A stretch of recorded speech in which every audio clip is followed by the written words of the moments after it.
আপনি কাউকে যদি শেখান বিসমিল্লাহির রহমানির রহিম কোন কাজের শুরুতে, আপনাকে শেখাতে হবে কি যে প্রত্যেক কাজের শুরুতে তাকে শেখাতে হবে যে তুমি প্রত্যেক কাজ যখন শুরু করবা তখন পড়বা কি বিসমিল্লাহির রহমানির রহিম। এই শিক্ষাটা যদি কাউকে কেউ দেয় আর সে যদি তার প্রতি আমল করে, আল্লাহ পাক আল্লাহ তাআলা যেই ব্যক্তি শিখালেন তার জীবনের সমস্ত গুনাহ মাফ হয়ে যাবে। জোরে বলুন সুবহানাল্লাহ। এখন বলছেন হুজুর এটা তোমরা জানি গো, তাই না? হুজুর বিসমিল্লাহির রহমানির রহিম এত আমরা জানি, কিন্তু এটা তো জানতেন না যে এটা শিখালে এত সুন্দর আমাদের উপকার হয়। কিন্তু আমরা যারা আছি ছেলেদেরকে সন্তানদেরকে আমরা এগুলো শেখাই না। শেখানো দরকার আছে না? যখন খেতে বসবে, আপনি যখন বসছেন, ইনা বাপে বিসমিল্লাহ বলে না সন্তানে বিসমিল্লাহ বলছে? বুঝলেন না? না সন্তানে বিসমিল্লাহ বলছে, শয়তান মোবাইল দেখছে, সন্তান মোবাইল দেখছে আর খাচ্ছে। হ্যাঁ, বাপও তাই করছে, মোবাইল দেখছে আর খাচ্ছে। আর মা বোন এরাও শেখায় না, তো সন্তানগুলো শিখবে কি? কথা বুঝতে পারলেন না? এখন বিসমিল্লাহ আলহামদুলিল্লাহ প্রত্যেক কাজের শুরুতে, প্রত্যেক কাজের শেষে কখন কি বলতে হয় না বলতে হয় এখনকার জেনারেশনে না বাবা মা করে না তাদের সন্তানগুলোকে শেখায়। যারা করে দেখতে হবে যে তাদের বয়স নিম্ন 60-এর উপরে। কেন বলেন তো? এরা আগের লোক, বুঝতে পারলেন না? এরা আগের লোক। কেন? কারণ এদের একটা এমন সময় গিয়েছে যে সময় এদের প্রত্যেকটা ধাপ সম্পূর্ণভাবে না হলেও 50% ইসলামিক শরীয়ত অনুসারে চলেছে। চলে না? চলেছে। আপনারা হয়তো জানেন আমাদের বুদ্ধি পড়ে আমরা দেখছি অনেক অনেক কিছু চেঞ্জ হয়ে গেল এই 10 বছরের মধ্যে। আমরা এমন জেনারেশন লাস্ট যারা বলতে পারবো যে আমাদের শৈশবকাল ভালো ছিল, বলতে পারবো। কিন্তু আমাদের পরে যারা আসবে তারা কিন্তু বলতে পারবে না যে আমাদের শৈশবকাল ভালো ছিল। কেন?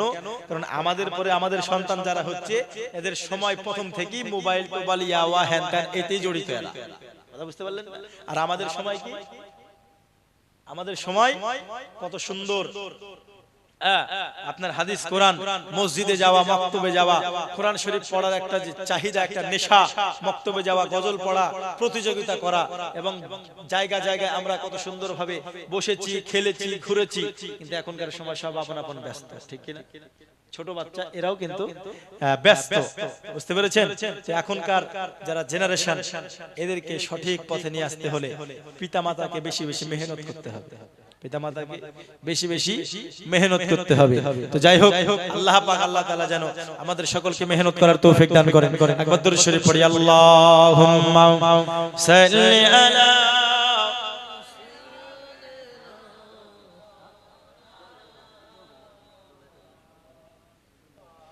وعلى آل سيدنا مولانا محمد صلى على محمد صلى على محمد हरदम ज़बान से निकालो पाक नामे मुहम्मद, हरदम ज़बान से निकालो शफीना মুহাম্মদ সাল্লাল্লাহু তাআলা আলাইহি ওয়াসাল্লাম। যাই হোক, আর বাবাজি আপনাদেরকে রিকোয়েস্ট, আমাকে আর রিকোয়েস্ট করেন না। হ্যাঁ, যেহেতু একটা শরীর এখন প্রতিদিন ধরে চলছে, বুঝতে পারছেন আপনারা, এবং আগামী কাল আবার চলে যাব। আপনার কালিয়াচক দিনাজপুরের দিকে থাকবো আবার 4-5 দিন। মানে আপনার শরীরে খুব কষ্ট হয়, বুঝলেন? এবার একদিন যদি অতিরিক্ত করে গলাটা শেষ করে দিই তাহলে আবার সমস্যা আছে। যাক, গজল বলবো ইনশাআল্লাহ, শুনবেন? গজল একটা বলে আমি বিদায় নেব ইনশাআল্লাহ। তার পূর্বে দোয়া হবে ইনশাআল্লাহ। তারপরে আপনারা সকলে একবার আমার সঙ্গে সঙ্গে আপনারা সকলেই পড়ুন, মা বোন আপনারাও পড়ুন, বিসমিল্লাহির রহমানির রহিম।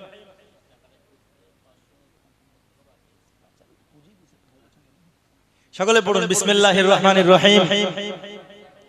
কুল হুয়াল্লাহু আহাদ আল্লাহুস সামাদ লাম ইয়ালিদ ওয়া লাম ইউলাদ ওয়া লাম ইয়াকুল লাহু কুফুয়ান আহাদ। বিসমিল্লাহির রহমানির রহিম।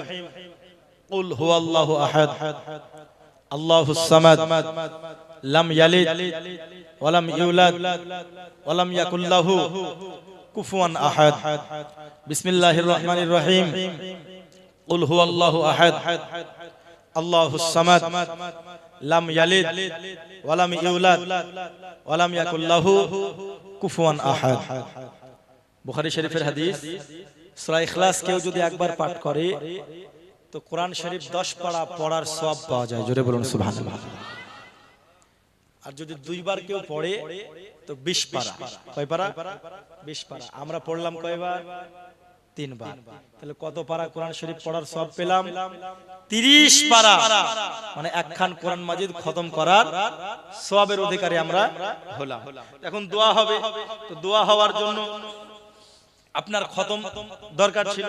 আমরা সকলেই কিন্তু একখানা খতমের আমরা সওয়াবের অধিকারী হলাম কি হলাম না? সওয়াবের অধিকারী হলাম। এখন সবার জন্য দোয়া হবে। বলা হয়েছে তোমরা যখন দোয়া করবে শুধু নিজের জন্য করো না, শুধু নিজের জন্য করো না, প্রত্যেকটা মুমিন মুত্তাকিন পিতা মাতা আত্মীয় স্বজন দাদু দাদি নানা নানি শুরু থেকে শেষ পর্যন্ত যত মুমিন মুত্তাকি এসেছে, বক্সাতে বলেছে, বুঝতে পেরেছি, আমি শুনতে পেয়েছি, যত মুমিন মুত্তাকিন এসেছে সকলের জন্যই দোয়া করার দরকার আছে না নাই? তো আজ আমাদের মধ্যে কারো মা নাই, কারো বাবা নাই, কারো দাদু দাদি নানা নানি আত্মীয় স্বজন নাই, অনেকে এরকম আছে না নাই? জোরে বলুন আছে না নাই? আছে। তো অনেকে খতম পড়েছে এবং যিনারা পড়েছেন তিনাদের বক্সিয়ে দেব ইনশাআল্লাহ। এবং আমি যে আপনাদেরকে 3 বার সূরা ইখলাস পড়ালাম, আচ্ছা ঠিক আছে, তো শুধু উনারটা নয়, উনি তো খতম পড়েছেন গোটা, তা আমরা সূরা ইখলাস পাঠ করে 3 বার পড়ে একখানা কোরআন মাজিদ খতম সওয়াবের অধিকারী হলাম, তাই না গো? তো খতম আমরা সবাই বক্সাবো না? মা বোনেরা যারা সূরা ইখলাস 3 বার পাঠ করেছে ওরা কি খতম বক্সাবে না গো? সকলকে বক্সাতে হবে না? হ্যাঁ। তো বক্সানোর জন্য দেখবেন মা বোনেরা ছোট ছোট বাচ্চাদেরকে বা স্বামীর হাত দিয়ে 200-100 টাকা বা 50 টাকা ইমাম সাহেবের কাছে পাঠায় বকশিশ, যে নিয়ে যা রে ইমাম সাহেবকে দিস, দিয়ে বলিস আমার এই খতমটা বকশিয়ে দিতে, বলে না? আপনাদের দিকে দেয় না গো? হ্যাঁ, দোয়া করতে বলে। তো বিরাদরিন ইসলাম, আপনারা সকলেই খতমের অধিকারী হলেন, তা আপনারা খতম বক্সাবেন না? বক্সাবেন তো নাকি গো? কথা বলে না? সবাই বক্সাবে।